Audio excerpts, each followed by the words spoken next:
Hey guys, I hope you're doing well and had a nice Easter break, 2 weeks. I'm sure you're probably bored and want to come back to school as soon as possible. So what we've got set for you this week for your history home learning, I'll change that to week 3, it's not week 2, is we're going to go back to Elizabeth. Okay, we've done a lot of medicine. We don't really want to teach you anything new or set work for future stuff, new stuff, because we'll just end up having to reteach it. So we're just going to spend this time reviewing all the stuff that we've learned, try and keep it into our long-term memory, and try and refresh ourselves. So we're going to start off with looking at the start of Elizabeth, and all your tasks are on the Word document. I've also uploaded a PDF of what you need to do onto Show My Homework, which is here. For those of you that don't have Word, and remember, this is also on Google Classroom. So if you can access Google Classroom and can submit through Google Classroom, please do that so we can make some nice comments on your work.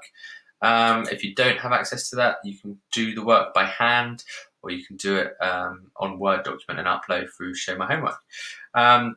So first things first, I just want you to read pages 9 to 14. There's a link on the Word document, and I'll put it on Show My Homework as well. So that just leaves the background of what life was like in Elizabethan England and the role of her government, and what Elizabeth was like as the Virgin Queen, legitimacy, gender, marriage, and so forth, characters and strengths. I'd like you to read that because you will be answering questions and doing tasks about this reading. Your task for number 2 is to read these cards or statements and highlight them. What was England like in 1558? Okay, do these statements represent something social, political, economic, and religious? Remember, social is to do with like the people and what life was like.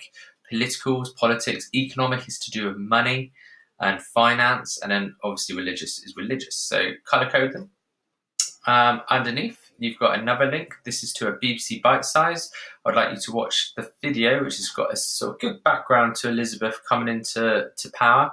And I would like you to write down 5 facts from that video. Just simply write 5 facts. Very simple, easy task. I think the video is about 2-3 minutes long. Then what I'd like you to do is read page 10. So that's this page here on the left.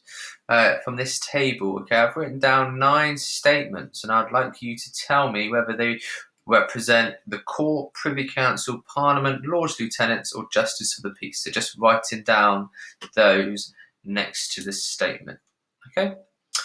Then what I'd like you to do is go to page 13 to 14 and complete the table below.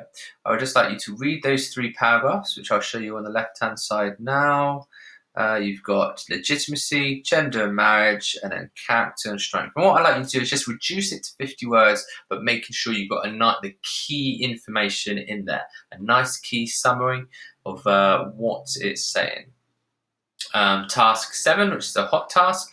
I'd like you to imagine that you're William Cecil, the Secretary of State and Elizabeth's main advisor. Also, historians believe that he was her only real friend, her only real trusted advisor, because he would just tell her how it was, whereas others would be a bit like sycophant and just sort of kiss assery, if that makes sense. So, but imagine that you're writing a letter to Elizabeth explaining how her supposed illegitimacy and the fact that she was single was a problem, and give suggestions / advice on how to solve these problems.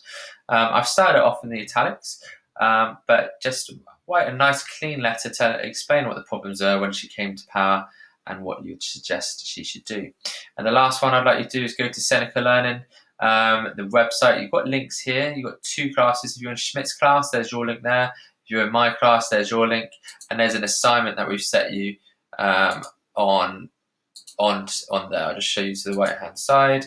I'd just like you to read. It's only 1.1 to 1.15. I'd like you just to complete the tasks there. Read it, answer the questions. Not a lot, but that's what we need you to do. If you've got any problems signing with this, please email me or Mr. Schmidt or whoever is your teacher. I hope you're well and safe, and take care. Thank you.